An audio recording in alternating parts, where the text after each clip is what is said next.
I wasn't just being abused by my mom's boyfriend. He was bringing me places, and we were going to where there was other men and other children, and so I was abused by a lot of people. And by that point, it had been so often. I was every weekend with him, and I was going to other states, like all over the place, and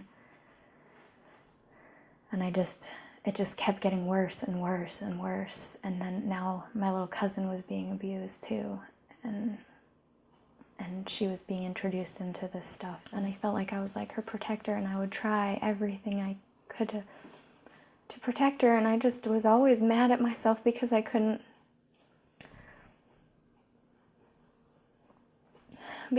protect her. And I feel like I would tell her that he was a grown-up and you were a child, and you had no control over his actions, and you did the best you could.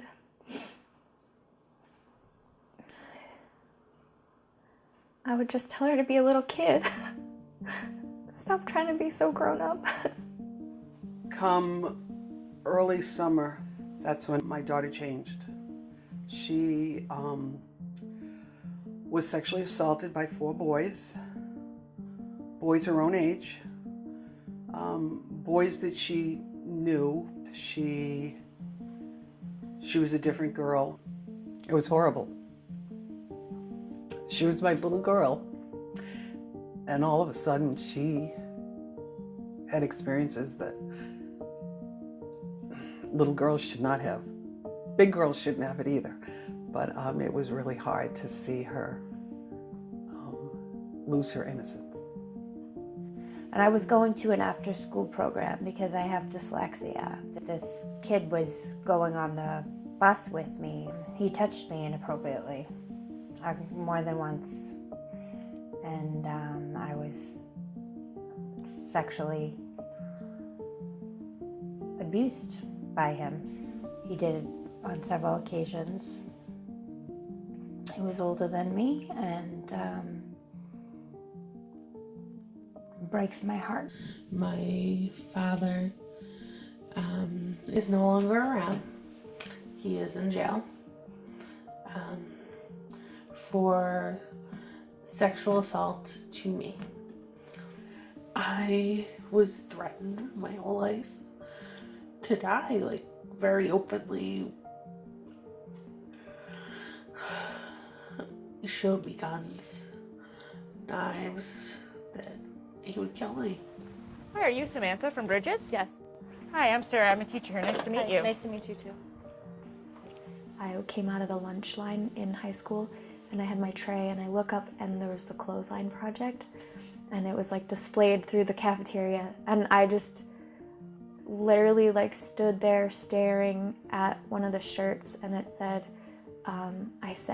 I said no, and I just stared at it for who knows how long, because then suddenly I was like aware again, and people were all like, everybody was gone from lunch, and I was standing there holding my lunch tray still, and I just dropped my lunch tray and I started crying, and there was 2 people from the Rape Crisis Services.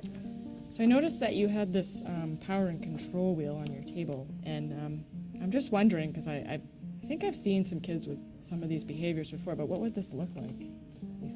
A lot of times the trauma or things that people go through can present in different ways. Sometimes it might be somebody who comes to school and does a really, really good job. Sometimes it might be somebody who used to do good in school and just decided to stop doing their schoolwork. They might not even come to school at certain points. Yeah, I mean, trauma can present in many different ways. It might be somebody taking out their aggression on other people in different ways, or it could just mean, they kind of keep to themselves more so than they have in the past. Right. And they could be the one being kind of bullied by people. Yeah. I could see that, yeah, definitely. We did not know right away. We knew our daughter had changed. We knew that she was not the sweet, lovable daughter that we used to have, and something was drastically different, but we did not know why. She stopped going to school. Schools are in session 180 days, and she missed school for 120 days. And for the days that she did go, sometimes she only would go for one class. But most days she just stayed at home in her room, and we couldn't get her to go to school. I mean, I was bullied really bad in high school. I was picked on a lot, and which is why I think I don't know, I just didn't really have very many friends. I just always remember trying to just be normal and fit in. For me personally, I acted out a lot in class, goofed off, got in trouble. I disrupted the class because of that. The attention that I sought out kind of disrupted the other kids. I felt comfortable making the other kids uncomfortable because I knew I was uncomfortable. You never expect that your child will be one of those people. We had done what we thought was right all along, being there when our kids needed us and giving them, opportunities to do things. And you think, oh, parents that don't do the right things have children that act out and do horrible things and don't go to school. But we found out we are no different than anybody else. It was a very humbling experience. And my perception of them and me no longer exists. We are all in this together. It's just really hard to keep going with everything that's in my head and everything that I'm going through, that people just don't understand.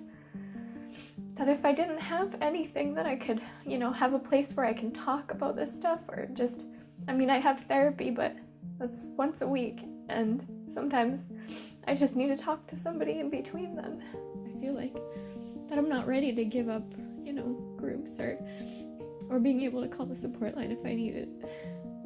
Well, thanks for coming in today. The kids had a lot of really great questions. This kind of work gives me a lot of hope that someday I won't see as many of these behaviors from students in the classroom. I know we're hoping that someday we won't have to do this work, but we have a lot of great support in the community, so for now. Bridges is definitely hope for the future. Thank you.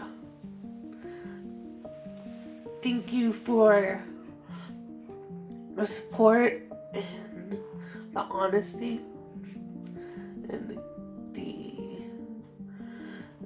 just the ear to listen. The support line has been literally a lifesaver. I love Bridges. When we first found out that she had been attacked, her father and I took her to Bridges. And I still remember sitting in the waiting room, and she did not want to be there. She was not ready to be there.